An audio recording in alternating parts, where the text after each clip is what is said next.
Hi there, this is Kelly Bodden, the host of the Hello Live podcast. Welcome to our Q&A companion episode to Kimberly Wilkerson's earlier episode on LifeSkills classrooms. Kimberly is here with me. Hi, Kimberly. Hi. Hello.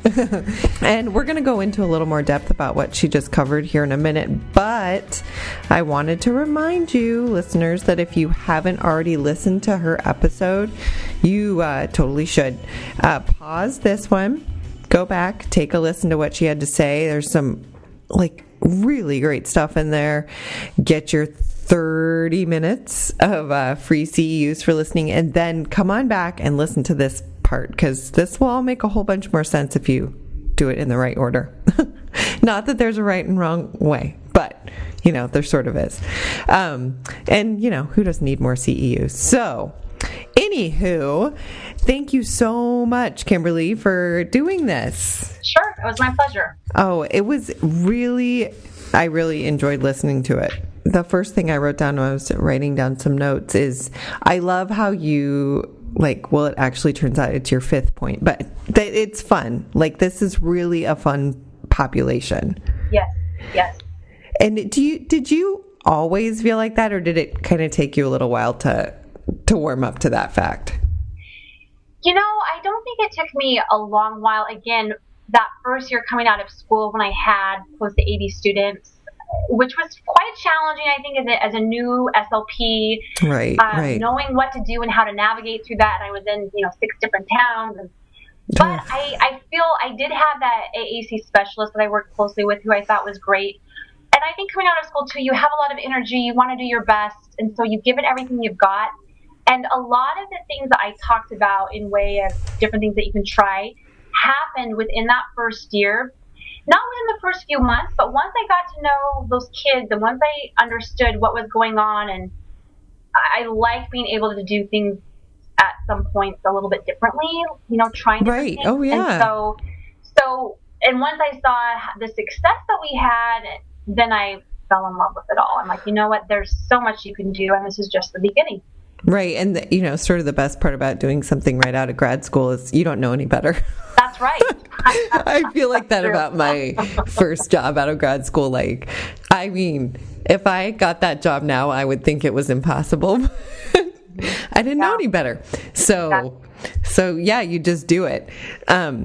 So I have, over the years, I've been in probably 4 or 5 LifeSkills classrooms, maybe more. I don't know, somewhere right around there. And I always felt like consult, pushing in, I'm just in there. And part of that comes from an early childhood background. But also, it just makes sense. However, so I really like that you were talking about that. However, it is sometimes a really hard sell. I agree. Do you find that? Yeah. Why do you think that is? That's a really good question. I think perhaps people know, hey, there's a speech room, and other kids go to the speech room, right? Right. So why are you in the classroom? But again, the goals and the overall focus is quite a bit different from that R or S kid that comes down to your speech room. Oh, totally. And I know what I found with general ed teachers and even special ed teachers is that oftentimes they don't always know what we do. They don't know what we can give, what we contribute, how things can work. So there's a lot of education, I have realized, that has to happen almost every single year. Again, I usually am in a different district. Right. Because I do a lot of contract work, so I do different things each year. And I've realized, okay, I get to educate. But Right. when you approach, my experience has been when you approach and share with them why it's going to be better for them and how it's going to be more effective for their kids, then they're like, oh, okay. And so they're more willing to try. And I think too, which is what we do, when you are telling them, listen, I want to help you, how can I best support your student in your classroom? Right. Then they understand, hey, someone's here to help me, not just add one more thing to my plate. Right. And yes, I completely agree. And I think when you frame the conversations in that way, like, how can I help you? it tends to bring defenses down. And the other thing is, I have found it just takes some time. Sure. It just takes a little bit of time, and you have to sort of, sometimes folks get a little territorial and a little defensive, and, it's just like, I suppose, like anything else, it's some trust building. Right. But I have found that to be challenging. I'm like, look, this is the best thing. This is the way we got to do it. Just get on board. Come on. They don't always see it my way. So I was really hoping that you would be willing to share that great 5 points or the role of SLPs in the AAC in the LifeSkills classroom. Will you share that with us? Can we put that on the website? Absolutely. Awesome. I would love to. And it's divided. So what I read was what the speech pathologist role is in that type of setting. And then I'll include this with it as this particular colleague of mine, as we were developing this, since he was the AAC specialist, he also showed what an AAC specialist does in the LifeSkills classroom. That's awesome. So we divided it into that. There's a lot that overlaps, but I am happy to share that with others. That would be great. And then also we will put your links up on there too, because those are some great ones. There's a couple in there that I knew about. And then the bridging apps one, I do not know about that one. So I'm going to go check that out. Sure. But yeah, so we'll put all that stuff up on the website so folks can look at it. So what, earlier this week, we asked on Twitter if anybody had any questions, and Courtney Peters, she said one of her biggest challenges right now is having to align stuff with Common Core. When you're trying to teach functional skills but you're getting the mandate that it's Common Core.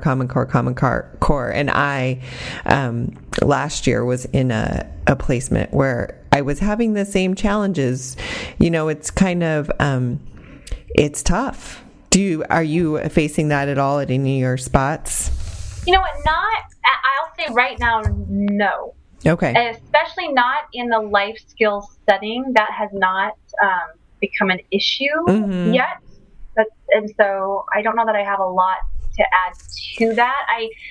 I guess my thought is that we're always trying, even with general ed kids, hopefully we're trying to align at least a portion of what we do with the curriculum that's happening in the class. Right. So as long as teachers have that curriculum, if they're following the Common Core and we know what that curriculum is, then we're still doing the same thing that we hopefully are always doing, which is supporting what they're teaching in class. Right.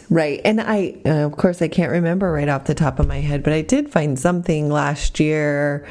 It was a nice resource online, of course, that was kind of talking about foundational skills and how to sort of dial back, okay, so we know third graders are supposed to, whatever it is they're supposed to do. I don't have the core memorized yet. Right. But, whatever they're supposed to do. But then what's the foundational skill to that? I wish I could remember where I'd found that. If I find it, I will put it up on this, in the show notes for this podcast. Good. Pass it on to me. Yeah. Oh, I totally will. And then, Courtney also said she also is challenged by, of course, by generalization, which is sort of the plight of speech paths everywhere, I suppose, no matter what setting you're in, but especially related to independence and communication with this population. It can be tough to get parents to buy in to sort of letting their kids struggle with communication at home. Do you have any hot tips on that? Any words of wisdom about how to help parents feel better when they're feeling uncomfortable, when their kids screaming from the other room and you want them to use their device or whatever? Right. And I guess that the advice to those parents is the same advice that I give to myself.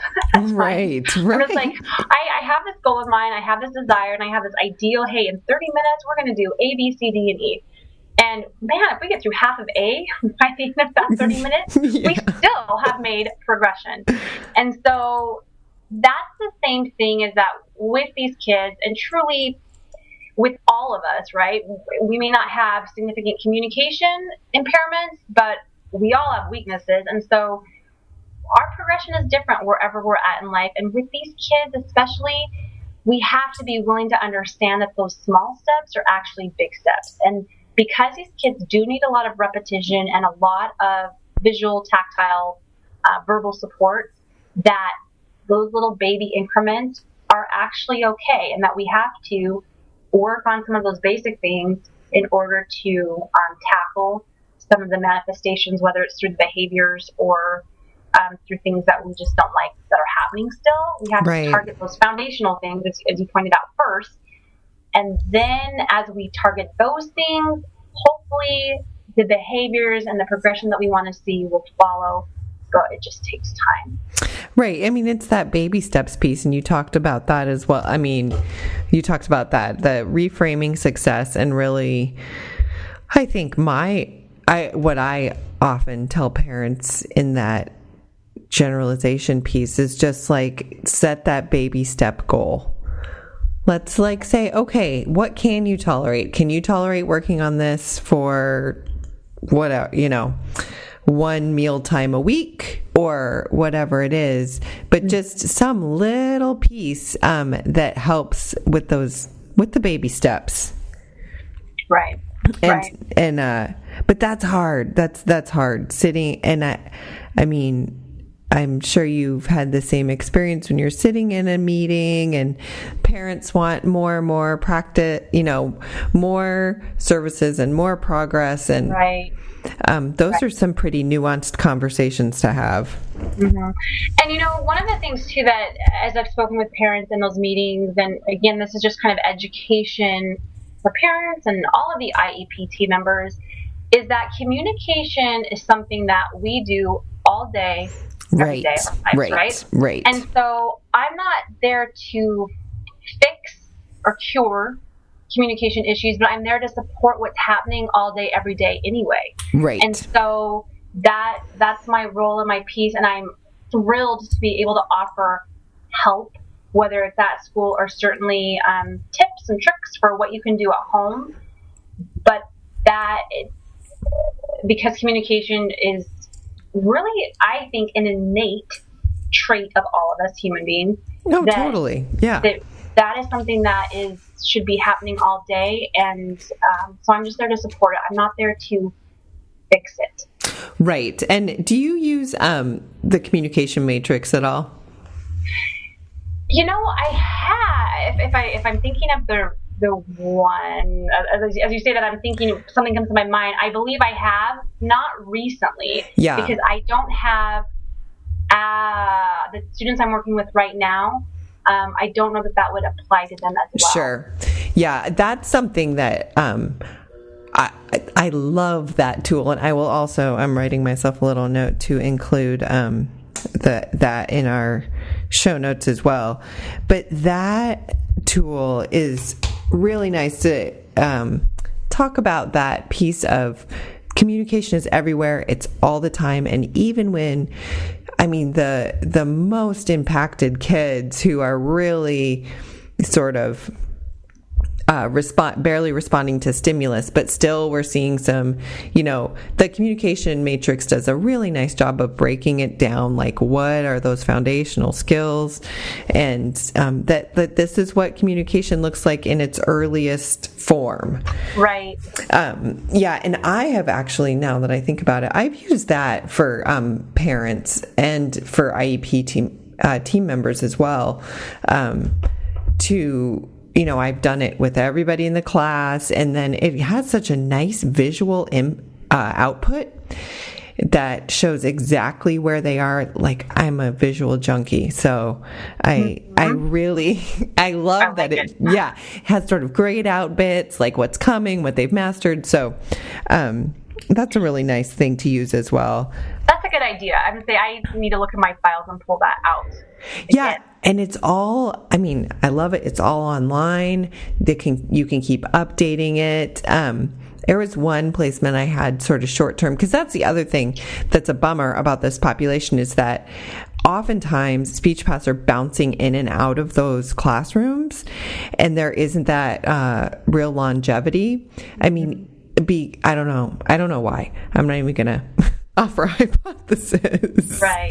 But I was just in this classroom for real short term, and I thought, what can I do? Because I knew I wasn't going to be able to establish a really lasting relationship. But I did that communication matrix with every kid. I put it, in the front of their working file. And so whoever came after me, they at least had that. Yeah, so it was a nice thing. I mean, who knows if they actually used it, but it made me feel good. And it certainly, the teacher loved it. Right. She really loved having that. And I think it's helpful too, when talking, especially with parents, always in a team meeting, always to show, hey, this is what the student does and what they can do. Yeah, there's lots that they can't, but look at what they are doing and can't do. And then this is where we're going.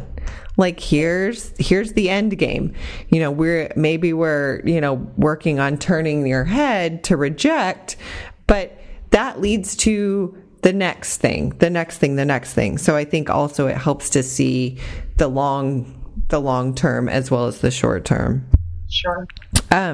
So I guess that we should probably wrap it up, but I loved what you said, especially at the end there about getting outside and having fun. And, that's one of I think the best things about working with this population is that you do have the chance to do some more kind of fun stuff that you wouldn't ordinarily get to do if you're doing the articulation language kind of scene. Right. Absolutely. And it provides those students an opportunity for fun. Right. As well as working on those communication skills. But that example I gave about the soils unit, it showed, I'm a big advocate and fan for service learning for all kids. But sure. That shows how you can take what you're learning and then contribute. And certainly these, vocational skills is really important for these kids, particularly as they get up into the middle and high school grades. And so this is kind of an area to show, hey, there are these types of jobs and skills available that these kids can succeed at. And so we want to give them those opportunities as much as we can. Yeah, and you just never know what they're going to hook on. Right. You just don't know, like, oh my gosh, look at them. They love digging in the dirt or whatever it is. I mean, you might discover something that you could even use in the classroom as motivation or whatever. So yeah. And also I think it's, of course, great for society at large, like to really have all sorts of people of all sorts of abilities as part of their daily experience. And so absolutely, the more we can all be out there and waving our flag, then I think the better off we're all going to be. That's right. Changing the world. That's my little let's change the world speech for the day. Good. Well, thank you so much, Kimberly. Yes, you're welcome. And I just want to remind all of our loyal listeners that you can visit our blog at www.thehellofoundationschools.com. And we'll have, it might be how you arrived at this podcast, but I know that people come at us from all different places. So you can visit us there, and we'll have all those links we talked about. Kimberly's great 5 kind of what are we calling them? 5 points to remember for what the role of the SLP is in the life skills classroom. You'll also have access there to all of our other podcasts. You can subscribe to our Hello Live podcasts on iTunes. It's a great way to have them delivered directly to your device. And of course, we always want to hear from you. So you can leave us a comment on the blog. Kimberly, is that a good way to get in touch with you? Like, we can pass those comments on to you. Does that work for you? Yep, that would be great. Okay. And then, so you can do that if you have a question for Kimberly. She's very nice and she will happily answer your questions. I will. Yeah. And you can also, of course, hook up with us on the Twitter. Our handle there is @TheHelloFound, or on Facebook. Let us know what you think, what you'd like to hear, questions, whatever else you want to share. So thanks again, Kimberly, and thanks everybody for listening, and we'll talk to you next time.